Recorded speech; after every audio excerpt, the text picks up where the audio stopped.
तो बच्चों, हम विस्तास बुक का चैप्टर 3 पढ़ रहे थे, journey to the end of the world. हमने लास्ट वीडियो में चैप्टर कंप्लीट कर लिया था। इस वीडियो में हम इस चैप्टर के क्वेश्चन सॉल्व करेंगे। तो चलिए स्टार्ट करते हैं। Question first, how do geological phenomena help us to know about the history of humankind. तो बच्चों, हमारा क्वेश्चन है कि जो जियोलॉजिकल फिनोमिना होता है, जियोलॉजिकल का मतलब होता है हिस्ट्री ऑफ अर्थ स्ट्रक्चर। तो जब हम अर्थ के स्ट्रक्चर के बारे में पढ़ते हैं तो उसे कहते हैं जियोलॉजी, और फिनोमिना का मतलब होता है एस्पेक्ट। तो जो जियोलॉजिकल एस्पेक्ट है, जब हम उसके बारे में पढ़ते हैं तो ह्यूमन काइंड की जो हिस्ट्री है, जो हमारी ह्यूमन सिविलाइजेशन की जो हिस्ट्री है, उसके बारे में हम क्या नॉलेज पाते हैं, उसके बारे में हमारी नॉलेज को क्या हेल्प मिलती है। यानी कि जब हम अर्थ के बारे में, अर्थ के स्ट्रक्चर के बारे में जब हम पढ़ते हैं तो वो पढ़ के हमारे जो ह्यूमन काइंड है, उसकी जो हिस्ट्री है, उसके बारे में हमारी नॉलेज किस तरह से बढ़ती है, हमारी नॉलेज को क्या हेल्प मिलती है। Answer, Study of the geological phenomena brings to our knowledge how the world must have been millions of years ago। तो जब बच्चों हम जियोलॉजी पढ़ते हैं, जब हम इस अर्थ, इस प्लैनेट के स्ट्रक्चर के बारे में जब हम पढ़ते हैं तो हमें नॉलेज मिलती है। किस बारे में नॉलेज मिलती है कि हमारा जो प्लैनेट है, ये जो अर्थ है, ये मिलियन ईयर्स पहले किस तरह की होती थी। यानी कि आज जैसा वर्ल्ड है, आज जैसी अर्थ है, ये पहले वैसे नहीं थी। तो जब हम स्ट्रक्चर के बारे में पढ़ते हैं तो हमें जानकारी मिलती है कि पहले ये वर्ल्ड कैसा था। As in Antarctica, Cordilleran folds and Precambrian granite shields make us know that the climate there was much warmer in the past।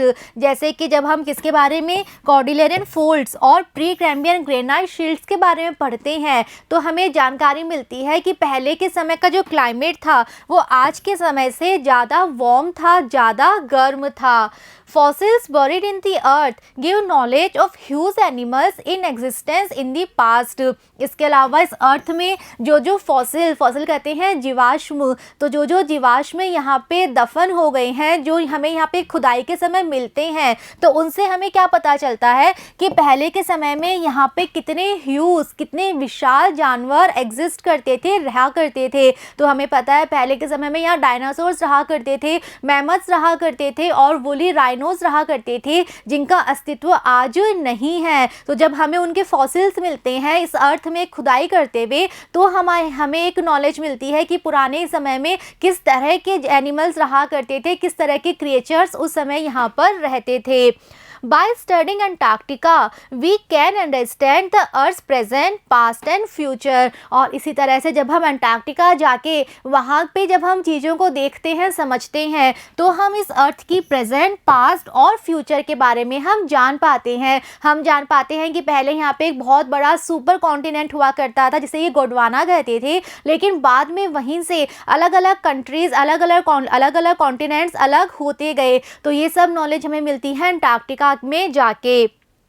Thus, the geological phenomena help us know about the history of humankind। तो इसीलिए हम कह सकते हैं कि जब हम इस अर्थ के बारे में पढ़ते हैं तो हमें मानव इतिहास के बारे में भी जो हमारी नॉलेज है वो हमारी डेवलप होती है, उसमें भी वृद्धि होती है।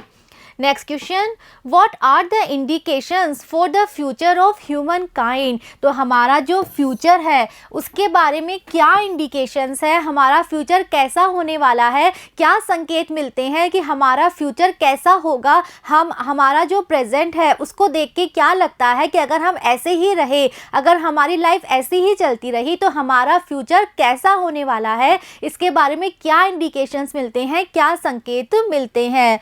Answer, The rapid increase of population has resulted in pressure on other species for supplies। तो हम जो ह्यूमन काइंड है, हमारी जो पॉपुलेशन है, जो जनसंख्या है, वो बहुत रैपिडली बढ़ रही है, बहुत तेज़ी से वो इंक्रीज़ हो रही है। तो ऐसे में क्या हो गया, जो अदर स्पीशीज़ हैं, जो दूसरी प्रजातियां हैं, जो दूसरे एनिमल्स हैं, उन सब के ऊपर एक प्रेशर आ गया है हमें सप्लाई देने का। यानी कि एक फूड चेन होती है, हर कोई इंसान, हर कोई क्रिएचर नेचर दूसरे पे डिपेंड होता है। तो जो ह्यूमन पॉपुलेशन है वो बहुत ज़्यादा बढ़ती जा रही है, लेकिन जो रिसोर्सेज है वो तो लिमिटेड है। तो ऐसे में बहुत ज़्यादा प्रेशर बन गया है, हमारी जो सप्लाई है वो पूरी नहीं हो पा रही।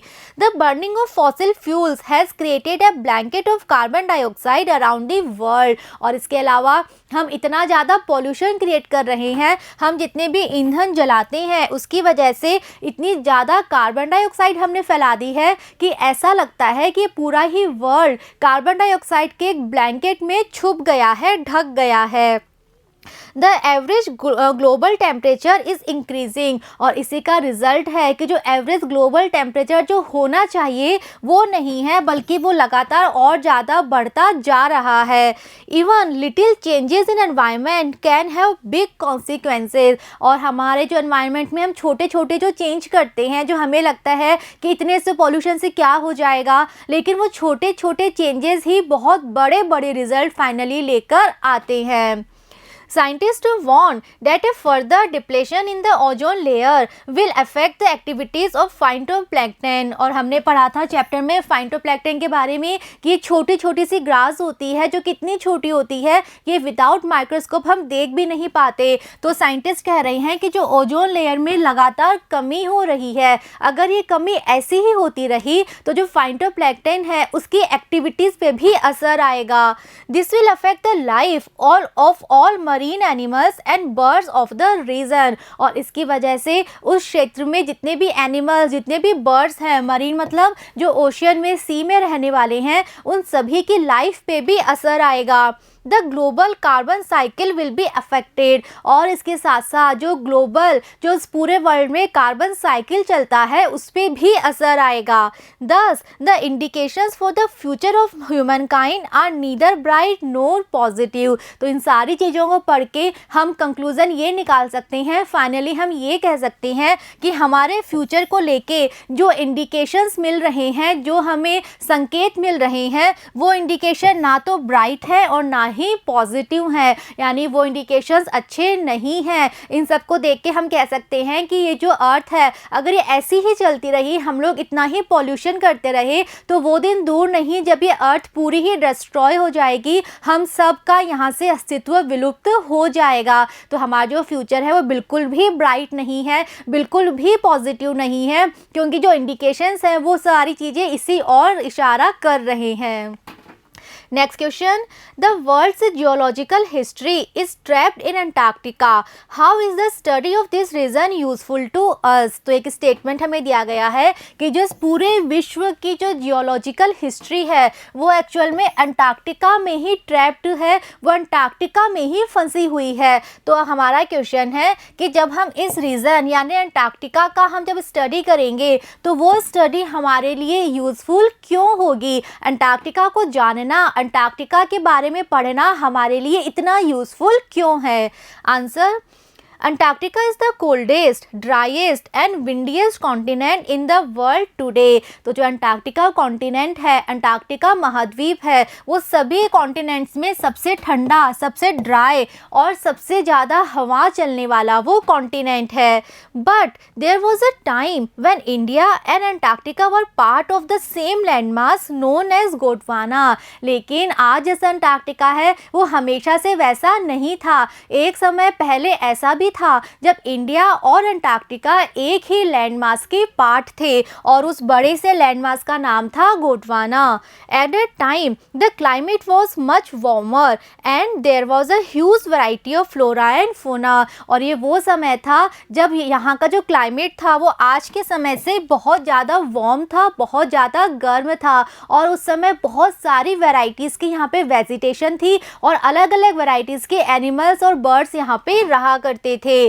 Bye visiting Antarctica we can get a grasp of where we have come from and where we could possibly be moving towards. तो जब हम अंटार्कटिका जाते हैं, अंटार्कटिका का जब हम अध्ययन करते हैं तो हमें एक ग्रेस्प, हमें एक नॉलेज मिलती है किस बारे में, कि हम एक्चुअल में कहाँ से आए हैं, जो ह्यूमन सिविलाइजेशन है वो किस किस तरह से वो डेवलप होती गई टाइम के साथ, ये हमें जानने को मिलता है। और साथ ही हमें ये भी जानने को मिलता है कि हम किस दिशा में हम आगे बढ़ रहे हैं, हमारा जो फ्यूचर है वो हमें कहाँ लेके जा रहा है।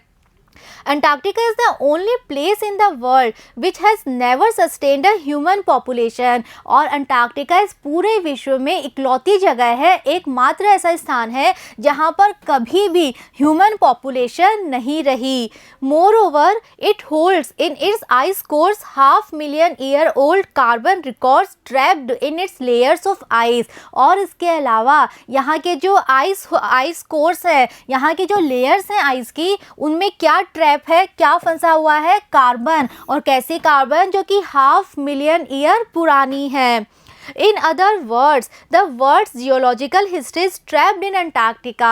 तो इन सारी चीज़ों की वजह से हम कह सकते हैं कि एक्चुअल में जो इस पूरे वर्ल्ड की जियोलॉजिकल हिस्ट्री है वो अगर हमें कहीं जाके समझनी है तो वो हम कहाँ समझ सकते हैं, अंटार्कटिका में ही समझ सकते हैं, क्योंकि अंटार्कटिका में ही ट्रैप्ड है हाँ सारी हिस्ट्री, ह्यूमन काइंड की सारी हिस्ट्री अगर कहीं है तो वो है अंटार्कटिका में। Next question, What are Geoff Green's reasons for including high school students in the Students on Ice expedition? तो हमने पढ़ा था कि जो राइटर हैं वो एक प्रोग्राम के लिए गई थी वहाँ पे अंटार्कटिका, और उस प्रोग्राम का क्या नाम था, स्टूडेंट्स ऑन आइस। और इस प्रोग्राम को कौन लीड कर रहे थे, एक कैनेडियन जिनका नाम था जियोफ ग्रीन। तो हमारा क्वेश्चन है कि तो जियोफ ग्रीन ये प्रोग्राम चलाया करते थे स्टूडेंट्स ऑन आइस, तो उनके क्या क्या रीज़न थे कि उन्होंने इस प्रोग्राम में हाई स्कूल के स्टूडेंट्स को इंक्लूड किया था, इन्वॉल्व किया था। तो उन्होंने अपने इस प्रोग्राम में, अपने इस एक्सपीडिशन यानी अपने इस अभियान में, अपने इस मिशन में उन्होंने हाई स्कूल के स्टूडेंट्स को क्यों इन्वॉल्व किया था, उनके क्या रीजंस थे। Answer, Students on Ice program aims to study and examine the Earth's past, present and future by organizing expeditions to Antarctica for high school students। तो जो Students on Ice है ये क्या है, तो ये एक ऐसा प्रोग्राम है जिसका एम था, जिसका एक पर्पस, एक उद्देश्य था। क्या उद्देश्य था, हमारे प्लेनेट अर्थ के पास्ट, प्रेजेंट और फ्यूचर के बारे में स्टडी करना और एग्जामिन करना। और कैसे करते थे ये एक एक्सपीडिशन करते थे, एक अभियान ऑर्गेनाइज करते थे, कहाँ तक का, अंटार्कटिका का। और किसके लिए, हाई स्कूल स्टूडेंट्स के लिए। तो ये जो प्रोग्राम है स्टूडेंट्स ऑन आइस, इसका एक इंट्रोडक्शन पहले कि ये प्रोग्राम क्या था। ये एक ऐसा प्रोग्राम था जिसमें हाई स्कूल स्टूडेंट्स को इन्वॉल्व किया जाता था और उन्हें एक तरह से एक एक्सपीडिशन पे ले जाया जाता था अंटार्कटिका तक, और वहाँ ले जाया जाता था ताकि वहाँ जाके वो इस अर्थ के पास्ट, प्रेजेंट और फ्यूचर के बारे में स्टडी कर सके। The young students are provided inspiring educational opportunities which will help them to develop a new understandings and respect for our planet the earth। और इसमें यंग स्टूडेंट्स को इंक्लूड किया गया था और उन्हें अपॉर्चुनिटीज़ दी गई थी। कैसी अपॉर्चुनिटीज़, इंस्पायरिंग और एजुकेशनल अपॉर्चुनिटीज़, और ऐसी अपॉर्चुनिटीज़ जिसके द्वारा वो एक अंडरस्टैंडिंग डेवलप कर सके और एक रेस्पेक्ट डेवलप कर सके। किसके बारे में, हमारे प्लैनेट अर्थ के बारे में। तो ऐसा करके उनके अंदर एक अंडरस्टैंडिंग डेवलप होती थी और एक रेस्पेक्ट डेवलप होती थी अपने इस प्लैनेट अर्थ के लिए। The future generation of policy makers is offered a life changing experience। और इसमें स्टूडेंट्स को क्यों इन्वॉल्व किया गया था, क्योंकि ये जो स्टूडेंट्स हैं ये हमारे फ्यूचर जनरेशन है और यही बड़े होके हमारे पॉलिसी मेकर्स बनेंगे। तो इन्हें एक ऐसा एक्सपीरियंस दिया जाता था जो कि इनकी लाइफ को, इनकी सोच को बदल के रख दे। The main reason for including high school students in this expedition is their young age. और जो हाई स्कूल स्टूडेंट्स थे उनको इन्वॉल्व करने का सबसे मेन रीज़न था कि वो एक ऐसी एज में थे जिस एज में they are at an age when they are ready to absorb, learn and act. तो वो एक ऐसी एज में थे, उनकी जो एज है वो बिल्कुल परफेक्ट थी जहाँ वो नई नई चीज़ों को क्या कर सके, लर्न कर सके, अब्सॉर्ब कर सके यानी कि समझ सके और उसके अकॉर्डिंग एक्ट कर सके। तो जो स्टूडेंट्स थे, हाई स्कूल स्टूडेंट, वो एक ऐसी एज में थे जब हम नई नई चीज़ों को एक्सप्लोर कर पाते हैं, उनको समझ पाते हैं, अपनी अंडरस्टैंडिंग डेवलप कर पाते हैं और हम अपने डिसीजन ले पाते हैं और उसके अकॉर्डिंग हम एक्ट कर पाते हैं। तो यही रीज़न था स्टूडेंट्स को इन्वॉल्व करने का, क्योंकि यही स्टूडेंट्स हमारे फ्यूचर हैं, ये हमारे फ्यूचर जनरेशन्स हैं और यही बड़े होके पॉलिसी मेकर्स बनेंगे। तो अगर ये अभी से ये एक्सपीरियंस ले लें, या अभी से समझ लें कि कितना ज़रूरी है पॉल्यूशन को कंट्रोल करना, कितना ज़रूरी है हमारे अर्थ के लिए रेस्पेक्ट दिखाना, अर्थ को बचाए रखना खुद को बचाने के लिए। तो जब ये बड़े होंगे, पॉलिसी मेकर्स बनेंगे, तो ये उसी के अकॉर्डिंग एक्ट करेंगे। इसीलिए इस प्रोग्राम में हाई स्कूल स्टूडेंट्स को इन्वॉल्व किया गया था। Next question, take care of the small things and the big things will take care of themselves. What is the relevance of this statement in the context of Antarctic environment? तो हमने एक line chapter में पढ़ी थी कि आप छोटी चीज़ों का ध्यान रखो तो जो बड़ी चीज़ें हैं वो अपने आप संभल जाएंगी। तो हमारा क्वेश्चन है कि जो अंटार्कटिका का एनवायरनमेंट है उसके बारे में ये जो स्टेटमेंट है, ये स्टेटमेंट कितना सही है? क्या ये स्टेटमेंट अंटार्कटिका के एनवायरनमेंट पे भी एप्लीकेबल है कि आप छोटी छोटी चीज़ों का ध्यान रखोगे तो जो बड़ी प्रॉब्लम्स हैं वो अपने आप सॉल्व हो जाएंगी? क्या अंटार्कटिका के बारे में भी हम ये बात कह सकते हैं? आंसर, अंटार्कटिका है simple ecosystem and it lacks biodiversity. तो जो अंटार्कटिका का इकोसिस्टम है वो बहुत ज़्यादा सिंपल है और वहाँ पे कोई बायोडाइवर्सिटी नहीं है, वहाँ पे बहुत ही लिमिटेड क्रिएचर्स हैं, वहाँ बहुत सारी स्पीशीज़ नहीं हैं। Due to these two factors it is the perfect place to study how little changes in the environment can have big consequences. तो इन दो रीज़न से, क्या रीज़न? पहला रीज़न कि वहाँ का इकोसिस्टम बहुत सिंपल है और सेकेंड कि वहाँ पे बायोडाइवर्सिटी नहीं है। तो इन दोनों रीज़न की वजह से अंटार्कटिका बिल्कुल परफेक्ट प्लेस है ये देखने के लिए कि अगर हम एनवायरनमेंट में बिल्कुल छोटे से भी चेंज करते हैं तो उसके भी रिजल्ट, जो कॉन्सिक्वेंस होंगे वो बहुत बड़े हो सकते हैं।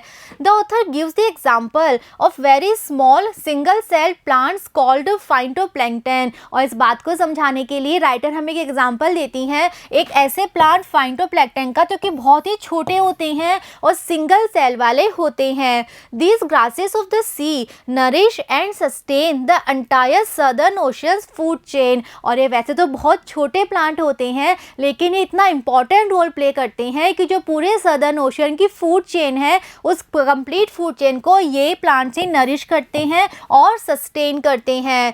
The phytoplanktons use the sun's energy to assimilate carbon and synthesis organic compounds through photosynthesis. और ये क्या करते हैं? ये सनलाइट का, सन की एनर्जी का यूज़ करते हैं और आपस में एसिमिलेट कर देते हैं, आपस में कंबाइन कर देते हैं कार्बन को और जो दूसरे सिंथेसिस ऑर्गेनिक कंपाउंड्स हैं उन्हें। और वो जो प्रोसेस होती है उसका क्या नाम होता है? फोटोसिंथेसिस। तो ये प्लांट्स वैसे बहुत छोटे होते हैं लेकिन इतना इम्पॉर्टेंट रोल प्ले करते हैं पूरे ओशियन की फूड चेन में।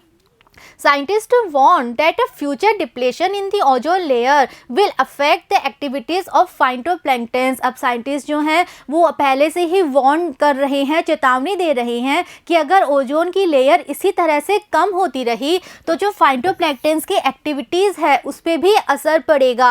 It will have a chain reaction और फिर जो फूड चेन है वो प्रॉपरली नहीं चल पाएगी। The lives of all the marine animals and birds of the region will be affected. और इस रीजन में जितने भी एनिमल्स और बर्ड्स हैं सबकी लाइफ पे असर आएगा। The global carbon cycle will be disturbed और साथ ही साथ जो इस पूरे विश्व की कार्बन साइकिल है वो भी रुक जाएगी, उसमें भी बाधा पहुंचेगी। So if we want the world to go on properly we must take care of the small things. तो इसीलिए अगर हम चाहते हैं कि इस पूरे वर्ल्ड के सारे सिस्टम प्रॉपरली चलते रहें, बिना किसी रुकावट के प्रॉपरली सारे काम होते रहें, तो हमें छोटी छोटी चीज़ों का भी ध्यान रखना पड़ेगा। Then the big things will fall into place. और अगर हमने ऐसा कर लिया तो बड़ी चीज़ें अपने आप ठीक हो जाएंगी। तो जो फाइटोप्लैंक्टन्स है उसके एग्जाम्पल से हमें समझ सकते हैं कि वो इतनी छोटी ग्रास होती है कि बिना माइक्रोस्कोप से हम उन्हें देख भी नहीं सकते, लेकिन वो इतना इंपॉर्टेंट रोल प्ले करती हैं फूड चेन में कि अगर उनकी एक्टिविटीज़ पे असर पड़ा तो जितने भी एनिमल्स हैं, मरीन एनिमल, जितने भी बर्ड्स हैं, सब पे असर पड़ेगा और यहाँ तक कि इस पूरे विश्व की कार्बन साइकिल में भी बाधा पहुँच जाएगी। तो इसीलिए आप अगर छोटी चीज़ का ध्यान रखोगे, आप एक बड़ी प्रॉब्लम को देख के मत डरो, आप उसके छोटे छोटे पार्ट से स्टार्ट करो, तो फाइनली वो जो बड़ी प्रॉब्लम है वो अपने आप सॉल्व हो जाएगी। Next question, why is Antarctica the place to go to to understand the earth present past and future. तो नेक्स्ट क्वेश्चन है हमारा कि अगर हमें इस प्लेनेट के अर्थ के प्रेजेंट पास्ट और फ्यूचर के बारे में अगर हमें जानना है तो ये करने के लिए बेस्ट प्लेस अंटार्कटिका ही क्यों है। Answer, the world's geological history is trapped in Antarctica. तो हम कह सकते हैं कि इस पूरे विश्व की जो जियोलॉजिकल हिस्ट्री है वो अंटार्कटिका में ही ट्रैप्ड है, अंटार्कटिका में ही फंसी हुई है। Here we can study the earth past. और यहाँ आके हम जान सकते हैं कि हमारी अर्थ का पास्ट कैसा था। About 90% of the earth total ice are stored here. और आज इस हमारे प्लेनेट पे जितनी भी आइस है उसका 90% पार्ट तो सिर्फ और सिर्फ अंटार्कटिका में ही है। There are no trees, buildings और अदर ह्यूमन मार्कर्स। और ये जो अंटार्कटिका ये ऐसा प्लेस है जहाँ पे ह्यूमन पॉपुलेशन कभी नहीं रही, इसीलिए यहाँ पे कोई ट्री नहीं है, कोई बिल्डिंग्स नहीं है और ह्यूमन के द्वारा बनाए गए और कोई भी ऑब्जेक्ट यहाँ पर नहीं है। Here we see glaciers melting and ice caps falling. और यहाँ पे आके हम खुद एक्सपीरियंस कर सकते हैं कि सच में ग्लोबल वार्मिंग इतनी ज़्यादा हो रही है कि जो ग्लेशियर्स हैं वो एक्चुअल में मेल्ट होते जा रहे हैं और जो आइस शीट है वो सच में कोलैप्स हो रही हैं, सच में वो गिर रही हैं। We can see them being damaged as a result of global warming. तो हम सच में देख सकते हैं कि ग्लोबल वार्मिंग का रिजल्ट आना स्टार्ट हो गया है और ये सारी चीज़ें यहाँ पे डैमेज होती जा रही हैं। Antarctica warns the end of the world if the West Antarctica ice sheet melts entirely and the Gulf Stream ocean current is stopped। तो यहाँ पे आके हम समझ सकते हैं कि हमारे पोल्यूशन का जो ग्लोबल वार्मिंग है उसका कितना ज़्यादा असर दिख रहा है। तो अगर ऐसा ही होता रहा तो जो अंटार्कटिका आइस शीट है वो पूरी तरह से मेल्ट हो जाएगी और जो गल्फ स्ट्रीम ओशन करंट है वो भी रुक जाएगा। और अगर ऐसा हो गया तो सच में हमारे इस वर्ल्ड का एंड हो जाएगा। Thus, Antarctica is the perfect place to go to understand the Earth's present, past and future। इसीलिए अंटार्कटिका बेस्ट प्लेस है हमारे प्लेनेट के पास्ट, प्रेजेंट और फ्यूचर के बारे में जानने का। तो पास्ट के बारे में हम जान पाते हैं कि पहले ये कैसा था हमारा वर्ल्ड, कैसे यहाँ पे गोंडवाना था और कैसे गोंडवाना से अलग अलग कंट्रीज़ यहाँ से निकलते गए और जो हमारा आज के समय का ग्लोब है वो कैसे फॉर्म हुआ। इसके अलावा हम प्रेजेंट के बारे में जान सकते हैं कि जो ह्यूमन लाइफ है वो आज के समय में कैसे चल रही है, हम क्या क्या पॉल्यूशन कर रहे हैं, हमारी एक्टिविटीज़ की वजह से क्या क्या इफ़ेक्ट आते जा रहे हैं। और साथ ही हम फ्यूचर को भी प्रिडिक्ट कर सकते हैं। यहाँ पे आके जब हम देखते हैं कि ग्लेशियर्स एक्चुअल में मेल्ट हो रहे हैं, आइस शीट किस तरह से गिरती जा रही हैं, तो हम फ्यूचर को प्रिडिक्ट कर सकते हैं कि अगर हम ऐसे ही करते रहे, अगर हमने अपनी एक्टिविटीज़ को सही नहीं किया तो हमारा जो फ्यूचर है वो बिल्कुल भी ब्राइट नहीं है। हमारा फ्यूचर जो है वो सच में एक दिन एंड हो जाएगा। ये हम अंटार्कटिका जाके ही देख सकते हैं। तो इसीलिए अंटार्कटिका बेस्ट प्लेस है पास्ट, प्रेजेंट और फ्यूचर के बारे में स्टडी करने का, एग्जामिन करने का। तो बच्चों यहाँ हमने इस चैप्टर के सारे क्वेश्चन सॉल्व कर लिए हैं। बहुत इंटरेस्टिंग चैप्टर है, बहुत अच्छी इंफॉर्मेशन, नॉलेज हमें देता है और साथ हमें अपनी रिस्पॉन्सिबिलिटी बताता है कि हमें भी अपने नेचर को, अपनी एनवायरनमेंट को प्रोटेक्ट करना चाहिए। तो आई होप आपको ये चैप्टर और इसके सारे क्वेश्चन अच्छे से समझ में आए हैं। नेक्स्ट वीडियो में हम विस्तास बुक का नेक्स्ट चैप्टर स्टार्ट करेंगे। See you in the next video. Thank you.